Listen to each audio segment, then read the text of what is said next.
Baik, kembali kita akan bergabung dengan Pak Sukur, tim Damkar yang berada di lokasi.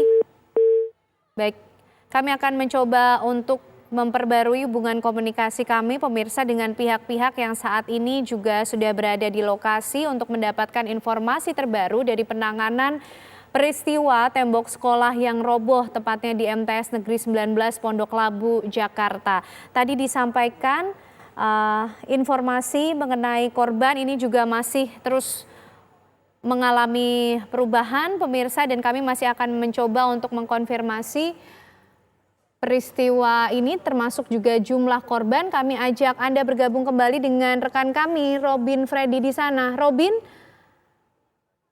saat ini proses yang sedang berlangsung di sana apa, Robin? Kami mendapatkan gambar tim rescue di sana nampaknya tengah berupaya. Apa yang tengah dilakukan, Robin?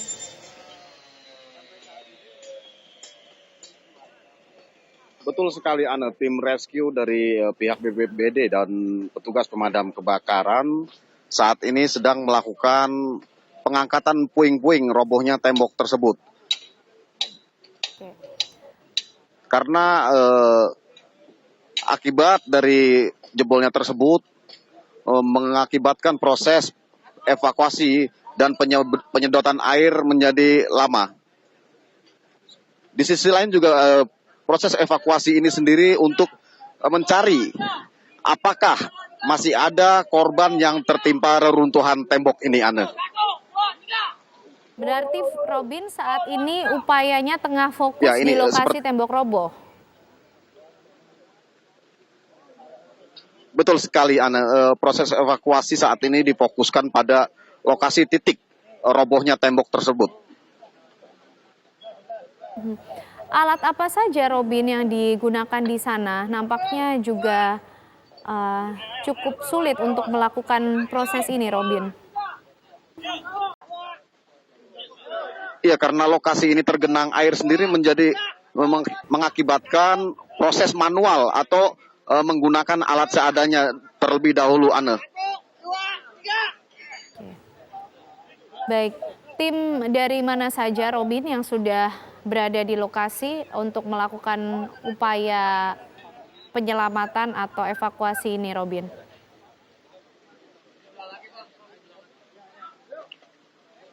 Iya, selain dari BPBD atau Badan Penanggulangan Bencana, petugas damkar dari Jakarta Selatan juga diterjunkan ke lokasi ini. Iya, seperti inilah proses evakuasi dengan manual atau tidak menggunakan alat. Petugas membongkar tembok-tembok yang diperkirakan panjangnya mencapai 10 meter ini. Ana. Baik, Robin, kondisinya dari tembok ini kemudian dengan lokasi sekolah sendiri, sepertinya ada perbedaan tinggi lokasi kalau kami melihat dari posisi tim yang berada di sana. Dapat Anda jelaskan kondisinya, Robin? Iya, lokasi robohnya tembok ini lebih dalam dibandingkan dengan halaman sekolahan. Saat ini ketinggian air lebih dari 1 meter atau di atas pinggang orang dewasa.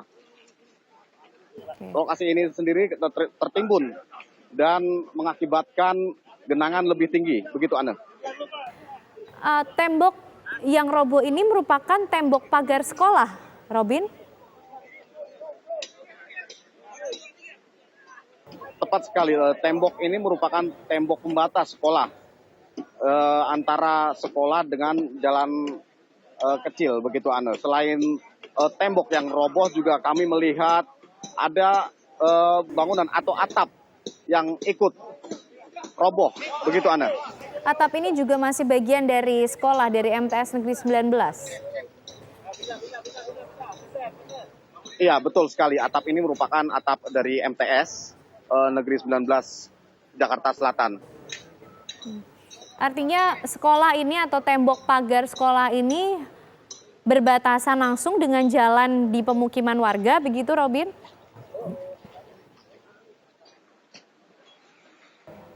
Iya, di samping lokasi jatuhnya atau robohnya tembok ini merupakan jalan kecil atau gang begitu, Ana. Baik. Baik Robin, ditahan dulu laporannya, kami ajak Anda kembali bergabung dan berbincang dengan Kakansar Jakarta, ada Pak Fazli. Pak Fazli, selain titik ini Pak, kondisi genangan air banjir juga ditemui di lokasi mana saja?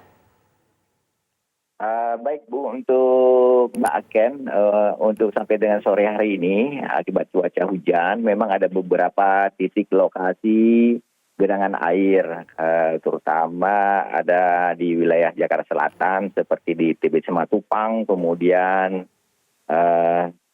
di daerah Pejaten, Pondok Pinang, dan Cipete Utara, Mbak.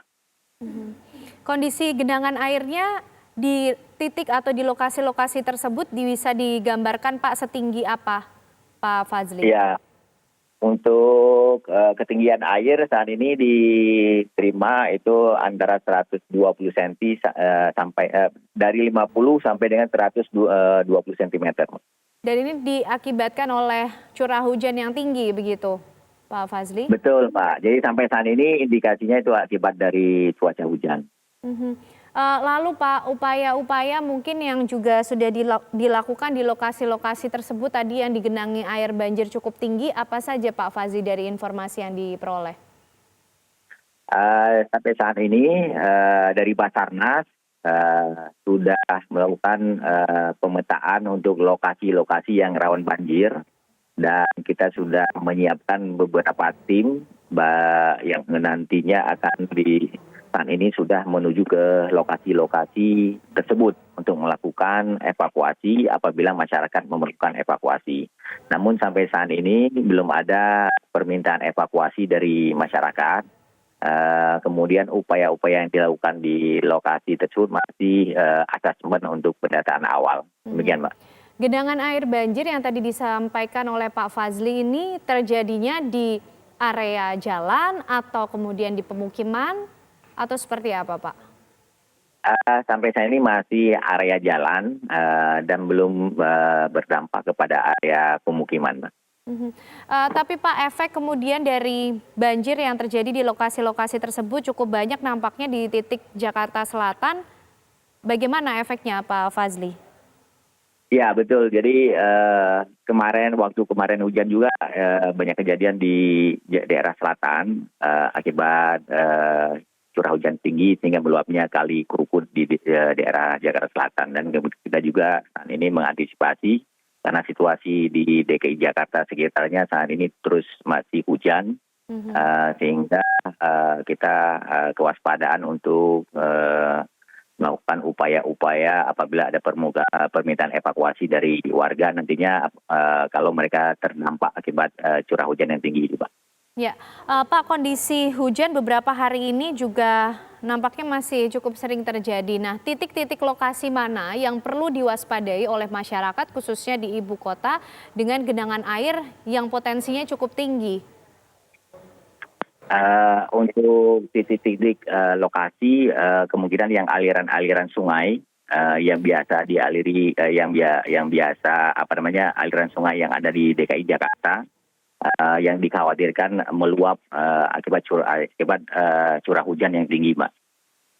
Baik, Pak, sejauh ini juga mungkin yang bisa disampaikan himbauan kepada masyarakat menyikapi adanya kondisi cuaca yang seperti ini dan juga titik-titik tertentu yang diprediksi terjadi banjir ketika hujan lebat terjadi seperti apa, Pak Fazli? Ya, jadi kami menghimbau kepada masyarakat agar mewaspadai curah hujan yang tinggi, kemudian apabila daerah mereka merupakan daerah dataran rendah, agar melakukan evakuasi mandiri, kemudian apabila memerlukan bantuan dari Basarnas agar menghubungi call center Basarnas di 115, sehingga kita bisa langsung merespon untuk melakukan evakuasi. Baik, Pak Fadzli, dari titik-titik lokasi banjir yang perlu diwaspadai di Jakarta, apakah juga dari tim Basarnas sendiri sudah menyiapkan tim-tim di lokasi-lokasi tersebut, Pak, yang kemudian bersiaga begitu untuk membantu masyarakat yang mungkin juga terkena dampak atau efek dari genangan air atau banjir yang terjadi? Baik Mbak, untuk tim saya ini khususnya dari Basarnas itu ada 8 tim yang kami siagakan untuk mengcover area-area tersebut, kemudian juga dibantu oleh Potensi SAR yang memang berada dekat dengan lokasi seperti di daerah Jakarta Timur, Barat, Selatan maupun Utara, Mbak. Baik, Pak Fadzli Kakansar Jakarta, kami masih nanti akan kembali bergabung berbincang dengan Pak Fadzli untuk terus memperbarui informasi mengenai peristiwa yang terjadi di Pondok Labu maupun juga kondisi terkini di sejumlah lokasi di Jakarta, Pak, berkaitan dengan genangan air atau banjir yang terjadi. Pemirsa, selain peristiwa ini, peristiwa robohnya tembok sekolah MTS Negeri 19 Pondok Labu, Jakarta Selatan yang kami masih akan terus pantau dan berikan informasi terbarunya kepada Anda.